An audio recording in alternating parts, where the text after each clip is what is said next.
friends. Rev Kev coming to you from the Bloom office, as you probably can tell by my surroundings.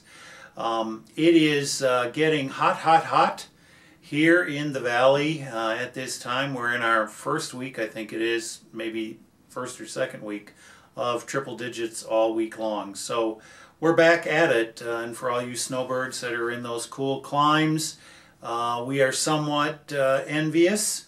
At the same time, it's good to be here with Bloom folks. I myself am going to be leaving the valley for 6 weeks after this Sunday. Maybe some folks remember that I am an elected delegate from the Southern California Nevada Conference of the United Church of Christ. I'm an elected delegate to the 30th General Synod, which is being held in Cleveland this year. And some might know that Cleveland is what Dave Letterman would call the home office of the UCC. So we'll be there for 10 days. I'll be there. Mike is not traveling with me. But Jim Nixon from Bloom has taken it upon himself to travel in order to basically see some friends and get a little bit of an experience for what a General Synod is like. And the other thing that we are attending is the couple of days beforehand, there is the National Open and Affirming Coalition National Gathering. And that'll be a great opportunity to see about how the mission of the Open and Affirming Coalition is developing as we develop into a realm of trying to create a mindset that being open and affirming is not simply about welcoming the LGBT community. That is a major portion, but it is about working for the rights and affirmation of all people and being in coalitions with others to be working on that equality in our world as well as in our churches. There's about 1,500 of the 5,000 churches in the UCC are open and affirming churches. That's somebody can do the math on that for what the percentage is. We in Southern California have a higher percentage of O&A churches in general. We have about 60 of the churches of the 130 churches in the UCC in Southern California are O&A churches. So Jim Nixon and I will be at that gathering, the national gathering of the O&A coalition for the first couple days. Then Jim's going to see a little bit of the synod and return back to Palm Springs. I, being a delegate, am there for the whole time. So it'll be an exciting time. There also will probably be some challenging resolutions that come out of it. One in particular, I believe, will get it'd be newsworthy because there is a resolution that is dealing with the conditions in Israel between the Palestinians and the Israelis.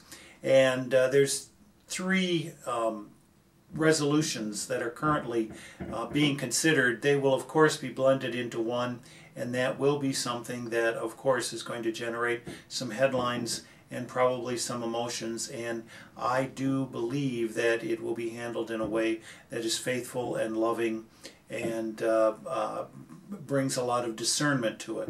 So you can be watching for that. I know also that the O&A Coalition is looking to have the UCC declare itself to be standing against these these actions of states to try to make it be that religious freedom is defined in such a way that equality is not necessarily guaranteed, equality of access is not guaranteed to LGBT community. After that, I will be going to school for 2 weeks to do 2 more classes in my doctoral program. I will be doing a class in Womanist and Latina theology, and that's a part of my theme that is developing for my dissertation, which is tentatively entitled Welcoming the Stranger. And then Mike is joining me, and we are going on vacation in Yosemite and San Francisco, and we'll be back in Palm Springs August 30th.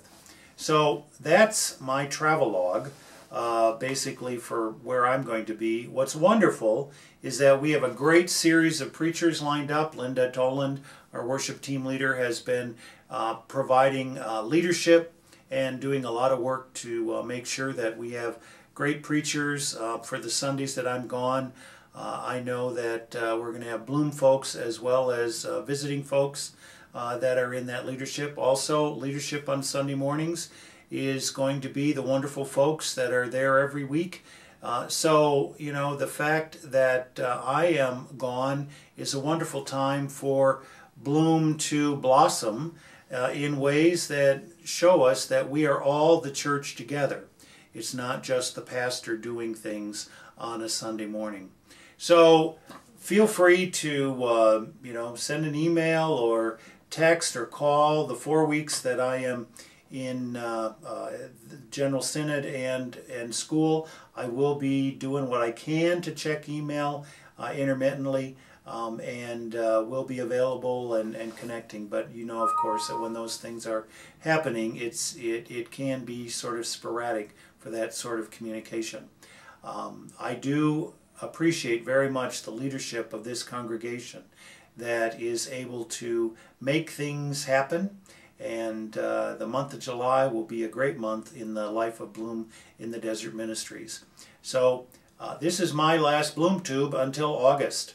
We hope that you will come back and see me in August, and I'll have lots of stories to tell. Hope to see you on Sunday. If you can't be with us this Sunday in body, please be with us in spirit. And as always, keep Bloom in your prayers, and please keep me in your prayers for traveling mercies.